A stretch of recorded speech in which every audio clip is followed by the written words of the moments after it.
And how do you feel like you guys did dealing with the opposing sides that Cleveland has? I think we did a good job. I think we did a good job of running in transition, making them run. They're a big team, so they're not as fast getting back, and we got some of the fastest guys in the league on our team. So just trying to follow their lead. And as one of the best rebounders in the league, I'm curious your perspective. Like, how do you win a game when you're out-rebounded 42-22? I don't know. That's a good point. They also had a lot of, what was their offensive rebounds? How many did they have?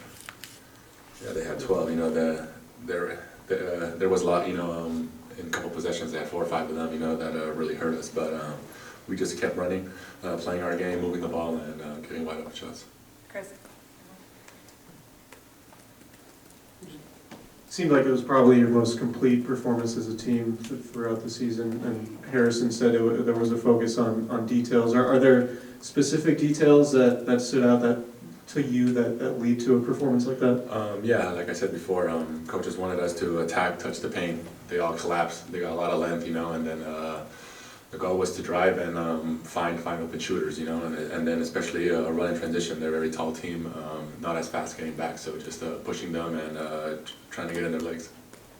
You kind of touched on it there, just dealing with their length. How well do you think you guys answered that, and how much do you think that kind of stemmed from the Orlando game?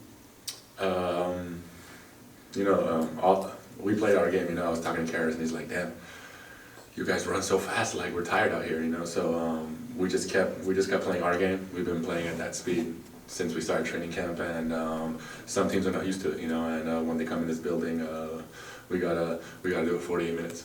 And then just that fourth quarter. The way some of those guys responded defensively. You see the game that obviously Garland had. How much do you feel that really boosted you guys, not only tonight, but can do so for you guys for the future? We locked in the fourth quarter when we needed it most. We haven't been able to finish games, and today we did. We knocked down shots and we got stops when it mattered. So that's really important. We're going to watch film and build on that. Domantas, the last time you guys was at home, you had mentioned, I think it was after the Memphis loss, that hey, we are sticking with the coach's plan. Just have to believe in it. That what's been happening here, through all this adversity. You guys haven't strayed off of anything as far as your work ethic. No, we're in there practicing every day for a long time, working on our game, and coach says it before every game. We do the work. We practice. We're in the gym for hours, and it's time to go out there and show it on the court. Domas, Mike talked about he's just now learning you guys are learning him. Do you feel that you only played 15 games here last year, so even the small sample size you had, that's not enough to really get a flow with some of these players, Yeah. but now do you feel like you guys are starting to learn each other?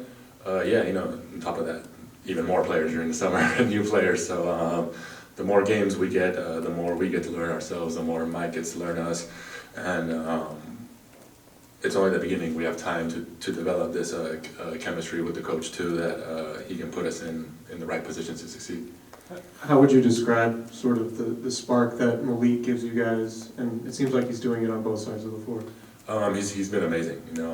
We have this 2-man game with him in the pick and roll that I love playing with him. He's a great shooter, always ready. And on top of that, off the court, always smiling, joking around. Putting everybody in a great mood. All right. Thanks, everyone. Thanks, Domas. Thanks.